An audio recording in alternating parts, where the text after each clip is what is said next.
Medios como CNN han tratado por todos los medios de meter al medio, como se dice popularmente, a Tom Homan, pero el hombre se ha defendido. Vamos a ver esta nueva entrevista que él tuvo en CNN, donde precisamente eso, trataron por todos los medios de ridiculizarlo, ¿no? De hacer lo que el tipo meta la pata, pero el tipo nuevamente respondió like a boss, como se dice en inglés. Vamos a ver esta importante interacción.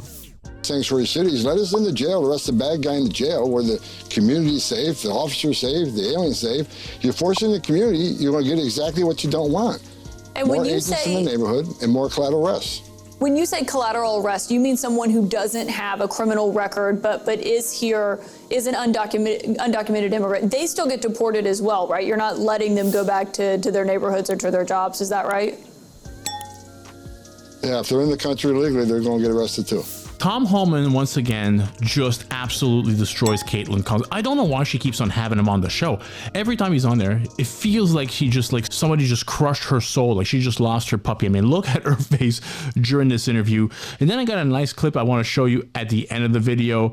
These CNN panelists, they just can't believe that America wants a safe border. Let's get to Tom Homan. Just today, ICE says it has made 1,179 arrests. How many of those people had been convicted of crimes in the U.S.? Look, I don't know exact numbers with me, but I'll give you an example. I was in Chicago yesterday for that operation, and everybody but I think four collateral arrests. Everybody else was a criminal. And when I walked out at the end of my shift, we already had, I think, 9 tren de agua. 2 of them actually being charged with crimes because here's an illegal alien gang member in the United States selling illegal guns in the neighborhood, and they even sold the switches, which turned the gun into fully automatic machine guns. We arrested, I think we had a total of 7 sexual predators, sexual crimes against children. We had 2 illegal aliens convicted of murder that were released by that state prison back to the streets. So everybody we arrested in Chicago yesterday was a significant public safety threat. There were several collateral arrests that happened to be there when we arrested the bad guy. So this operation right now is concentrated on public safety threats and national security threats throughout the country. So the majority of those yesterday did have criminal records, and do you believe the majority of today's numbers have criminal records? I won't see those numbers till midnight tonight, but again, we're focused on criminals. But I think you and I discussed before, but in sanctuary cities, you're going to see a higher number of collateral arrests. I mean, we're going to have more criminals, but there's going to be a big number of what we call collateral, because when we're forced into the neighborhood to find the bad guy, he's probably going to be with others, and we're not going to instruct ICE agents to ignore their oath, ignore the law. If they're here illegally, they're going to go to jail too. And that's why I'm imploring the sanctuary cities, let us in the jail, arrest the bad guy in the jail where the community's safe, the officer's safe, the alien's safe. You're forcing the community, you're going to get exactly what you don't want. And more agents in the neighborhood and more collateral arrests. When you say collateral arrest, you mean someone who doesn't have a criminal record but is here, is an undocumented immigrant. They still get deported as well, right? You're not letting them go back to their neighborhoods or to their jobs. Is that right? Yeah, if they're in the country illegally, they're going to get arrested too. Now that you're officially in your position, you've been here about a week on the job. We spoke to you last before you had actually come in formally to the role. Do you have a better target number for how many people you want to deport overall? As many as we can. My goal is, I think success is removing every criminal gang member out of this country, every public safety threat, illegal alien out of this country, every child trafficker, illegal alien out of this country. Then that aperture opens, right? We got 1.4 million illegal aliens in this country who had due process at great taxpayer expense. They were ordered removed by a federal judge and didn't leave. They became a fugitive. They're next. So we're going to keep opening that aperture and enforcing immigration law. And I'll implore those in the country illegally, those who don't have a final order, those who have not been ordered by an immigration judge, if you're in the country illegally, you should leave. Because if we have to formally deport you, you can face anywhere from a 5 to 20-year bar from ever coming back, either as a student, a visitor visa, a tourist visa, or be petitioned by a U.S. citizen child. If you're in the country illegally, you haven't been ordered deported, leave and come back the right way, because there will be other opportunities. You're talking about going after public safety threats, national security threats first, but you just said that aperture is going to widen, meaning the scope of the people you're going to go after. How long do you anticipate before you're in that next phase where the aperture has gotten wider? Sorry to stop it here. If you don't mind, just smashing that thumbs up button, don't for your boy. It really goes a long way to help me out. And also, if this is not your first time here and you're not yet subscribed, hopefully this will be the video which I can earn your subscription. Let's get back to it. In terms of how you're messaging. Very soon. I mean, sanctuary cities are making it very difficult to arrest the criminals. For instance, Chicago, very well educated. They've been educated how to defy ICE, how to hide from ICE. And I've seen many pamphlets from many of the NGOs. Here's how you escape ICE from arresting you. Here's what you need to do. They call it know your rights. I call it how to escape arrest. There's a warrant for your arrest, and they tell you how to hide from ICE. No, don't open your door. Don't answer questions. Okay, you can call it know your rights all you want, but there's an order for their removal. They've been ordered removed by a federal judge after due process at great taxpayer expense. They need to go. But if we got to play that cat and mouse game, that's what we're going to do till every one of them gone. In terms of how you're messaging this, obviously you've been speaking publicly. We know that officials were told to be ready to be in front of the cameras. Agents were, that they could be around when these arrests were happening. We saw Dr. Phil was along and embedded with one of your teams.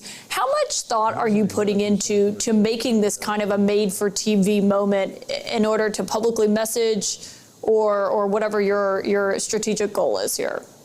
Again. Well, look, we got Kristi Noem, she got her vote this weekend. You're going to see a lot more from Secretary of DHS. She'll be out here talking much more. We've the new CBP commissioner who's being nominated, Rodney Scott. He will empower the chief patrol agents to talk. So we want all the frontline managers to talk throughout the country.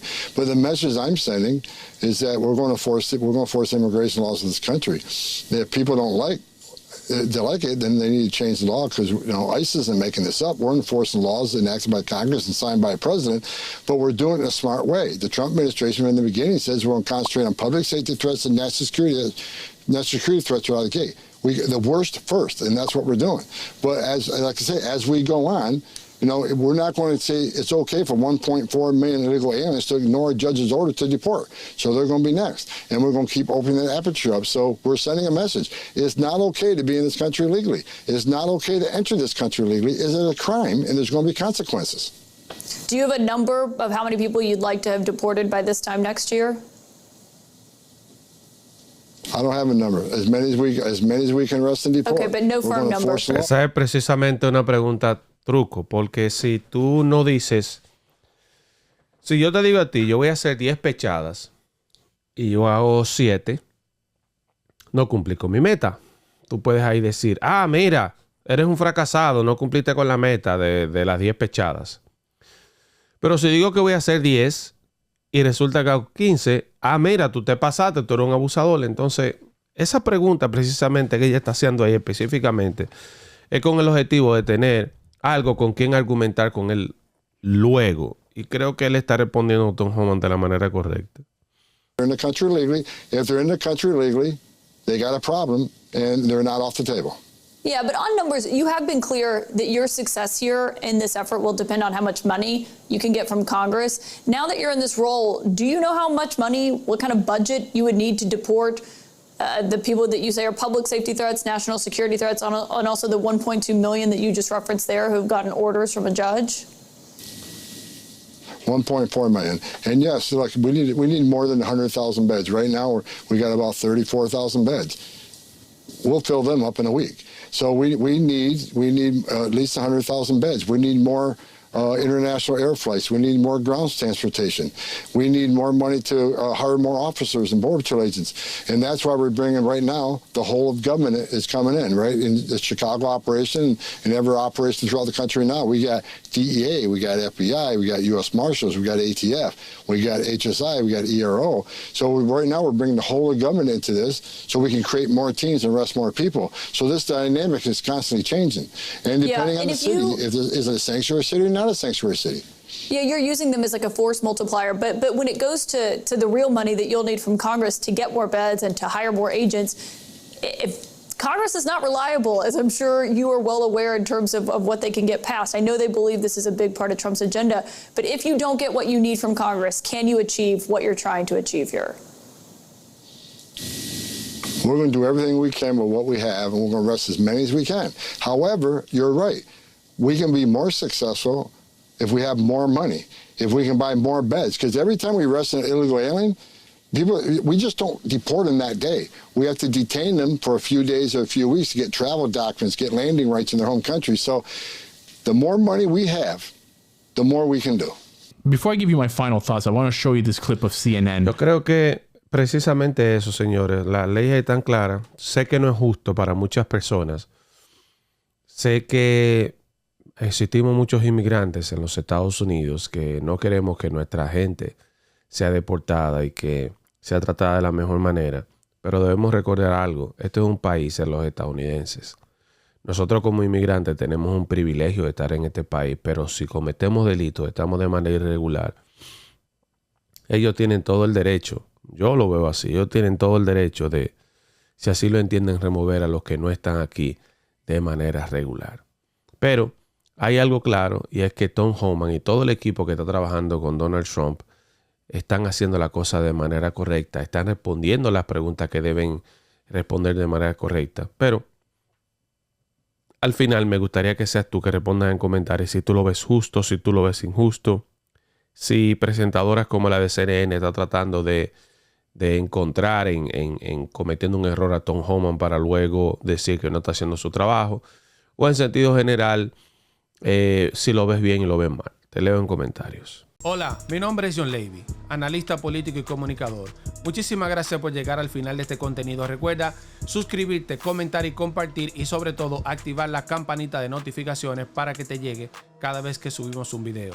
Leemos todos los comentarios y sobre todo recuerda ampliar estas y otras informaciones en mi página web johnlevy.com, las noticias como son. Buenos días, buenas tardes, buenas noches, donde quiera que esté.